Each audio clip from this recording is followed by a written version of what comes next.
കഴിഞ്ഞ കുറച്ചധികം വർഷങ്ങളായിട്ട് ഇലക്ട്രിക് വാഹനങ്ങളെ പ്രവാഹമാണ് നമ്മുടെ മാർക്കറ്റിലേക്ക്. ഓരോ ബ്രാൻഡും അവരെ ഇലക്ട്രിക് വാഹനം അവതരിപ്പിക്കുമ്പോൾ ഇന്ത്യക്കാർ ചോദിക്കുന്ന ഒരു ചോദ്യമുണ്ട്, മാരുതിയുടെ വണ്ടി എവിടെ എന്നുള്ളത്. അങ്ങനെ ഒരുപാട് കാലത്തെ കാത്തിരിപ്പിന് ശേഷം എക്സ്പെക്ടേഷൻ ഒരുപാട് ഹൈ ആയിട്ട് കുറച്ച് ലേറ്റ് ആയിട്ടാണെങ്കിലും മാരുതി അവരുടെ വാഹനം അവതരിപ്പിച്ചിരിക്കുകയാണ്. നമ്മുടെ കൂടെ ഇന്ന് മാരുതി സുസുക്കിയുടെ ഈ വിറ്റാരയാണ് ഉള്ളത്. ഫ്ലാഗ്ഷിപ്പ് എന്ന ടാഗോട് കൂടിയാണ് മാരുതി വണ്ടീനെ ഇപ്പോൾ മാർക്കറ്റിൽ അവതരിപ്പിച്ചിട്ടുള്ളത്. പക്ഷേ ഒരു 2 വർഷത്തിന് മുമ്പേ അവർ അനൗൺസ് ചെയ്തൊരു വാഹനമാണ് ഇപ്പം നമ്മുടെ മാർക്കറ്റിൽ എത്തിയിരിക്കുന്നത്. ഡെൽറ്റ, സീറ്റ, ആൽഫ ഈ 3 വേരിയന്റുകളിലായിട്ടാണ് മാരുതി സുസുക്കി വാഹനം അവതരിപ്പിച്ചിട്ടുള്ളത്. 49 കിലോവാട്ടും 61 കിലോവാട്ടിന്റെ ബാറ്ററിയാണ് മാരുതി ഇത്തവണ ഇൻട്രൊഡ്യൂസ് ചെയ്തിട്ടുള്ളത്. 543 കിലോമീറ്ററാണ് മാരുതി ഈ വണ്ടിക്ക് റേഞ്ച് പറയുന്നത്. ഒരു ഇലക്ട്രിക് വണ്ടി എന്ന് പറയുമ്പോൾ ഇതുവരെ ഉണ്ടായിരുന്ന ഒരു കോൺസെപ്റ്റിലല്ല മാരുതി നമുക്ക് ഈ വണ്ടി ഇറക്കി തന്നിട്ടുള്ളത്. വണ്ടി കാണുമ്പോൾ ഒരു ചെറിയ വണ്ടിയാണെന്ന് തോന്നുമെങ്കിൽ നമ്മുടെ ക്രെറ്റയുടെ അതേ ഡയമെൻഷൻസ്, ക്രെറ്റ EVയുടെ അതേ ഡയമെൻഷൻസ് ഒക്കെയാണ് വന്നിട്ടുള്ളത്.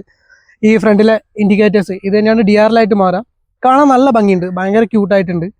LED പ്രൊജക്ടർ ഹെഡ് ലാംപ്സ് ആണ് വരുന്നത്. സാധാരണ ഇലക്ട്രിക് വണ്ടികൾക്ക് കണ്ടുവരുന്ന ഒരു കണക്റ്റിംഗ് ലൈറ്റ് ഇത്തവണ മാരുതി ഇതിൻ്റെ അകത്ത് ഒഴിവാക്കിയിട്ടുണ്ട്.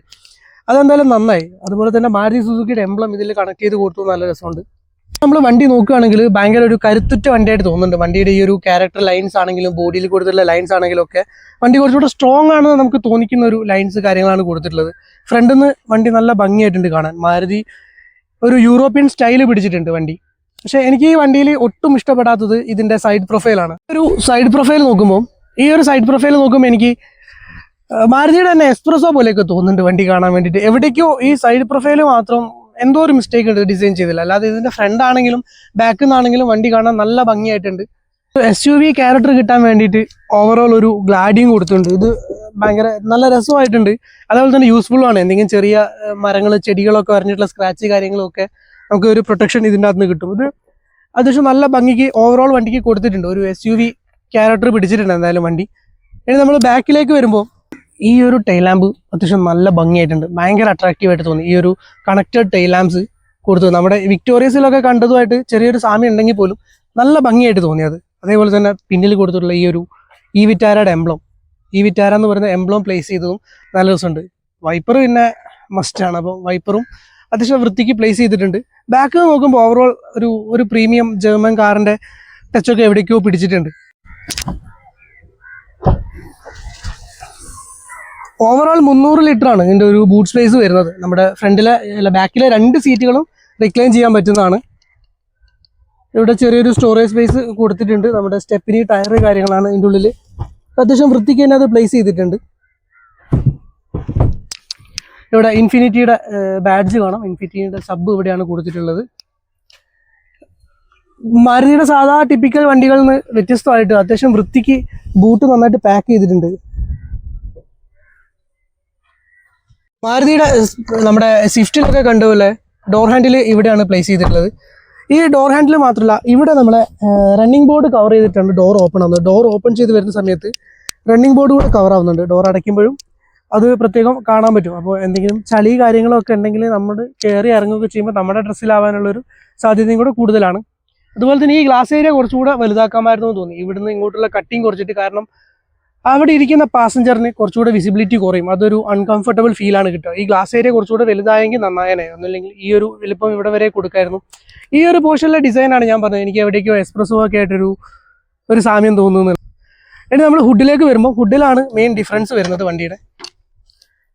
ഹുഡ് നോക്കിക്കഴിഞ്ഞാൽ നമുക്ക് പെട്ടെന്ന് കണ്ട എഞ്ചിനാണെന്ന് തോന്നും.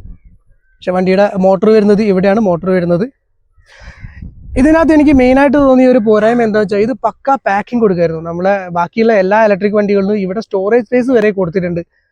അതിൽ നിന്ന് വ്യത്യസ്തമായിട്ട് മാരുതി ഇതൊരു ഒട്ടും പക്ക പാക്ക്ഡ് അല്ല.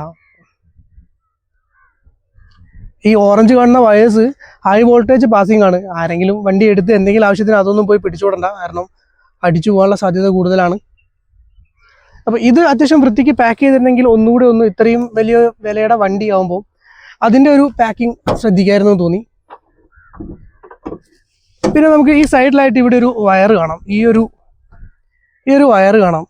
ഇതെന്തിനാന്ന് വെച്ചാൽ ഇൻ കേസ് നമുക്ക് നമ്മുടെ ഇതിൻ്റെ ചാർജറിൻ്റെ ഇത് ഓപ്പൺ ആയിട്ടില്ല എങ്കിൽ, ഇത് ഓപ്പൺ ആവാതെ വരുന്ന സിറ്റുവേഷൻസിൽ എന്തെങ്കിലും ജാമോ കാര്യങ്ങളോ ഒക്കെ ആണെങ്കിൽ ഇത് പിടിച്ച് നേരോട്ട് വലിച്ചു കഴിഞ്ഞാൽ ഇത് ഓപ്പൺ ആയിട്ട് വരും.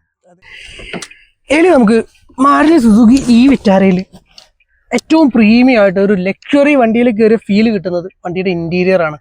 ഞാൻ പറയുന്നത് ബാക്കിയുള്ള ഇലക്ട്രിക് വണ്ടികളായിട്ട് കമ്പയർ ചെയ്തിട്ടല്ല, മാരുതിയുടെ മുമ്പത്തെ വണ്ടികളായിട്ട് കമ്പയർ ചെയ്ത് പറയുമ്പോൾ ഇതിന്റെ ഇന്റീരിയർ ഭയങ്കര പ്രീമിയം ആണ്. നമുക്കൊരു മാരുതി വണ്ടിയുടെ ഉള്ളിൽ കയറിയിരിക്കുന്ന ഒരു ഫീലായി കിട്ടും.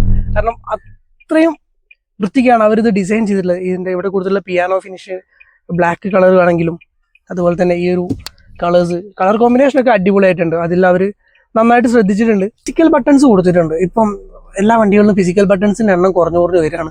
നമ്മൾ വണ്ടി യൂസ് ചെയ്യുമ്പോൾ ഈ സ്ക്രീനൊക്കെ എന്തെങ്കിലും ഒരു എറർ വന്ന് ഒരു ബഗ് വന്ന് അടിച്ചു പോയി കഴിഞ്ഞാൽ, അല്ലെങ്കിൽ കുറച്ച് സമയം വർക്ക് ചെയ്യാതിരുന്നു കഴിഞ്ഞാൽ ഫിസിക്കൽ ബട്ടന്റെ യൂസ് നമുക്ക് എത്രത്തോളം ഉണ്ടെന്ന് അപ്പോഴാണ് മനസ്സിലാവുക.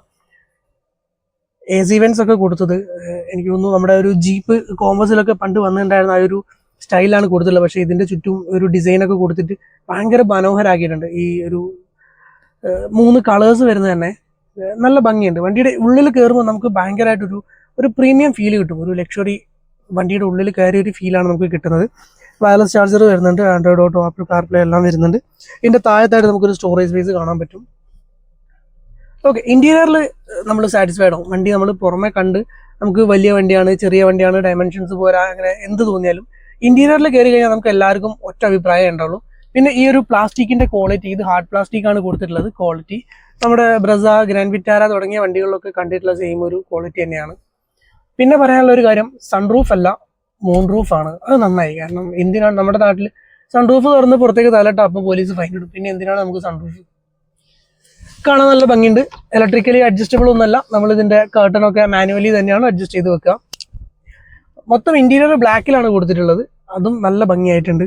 കൂടുതൽ കാര്യങ്ങൾ വണ്ടി ഓടിച്ചുകൊണ്ട് നോക്കാം. ഇതിന്റെ ബാറ്ററി പാക്ക്, ബാക്കി കാര്യങ്ങളൊക്കെ വണ്ടി ഡ്രൈവ് ചെയ്തിട്ട് നമുക്ക് ഡിസ്കസ് ചെയ്യാം.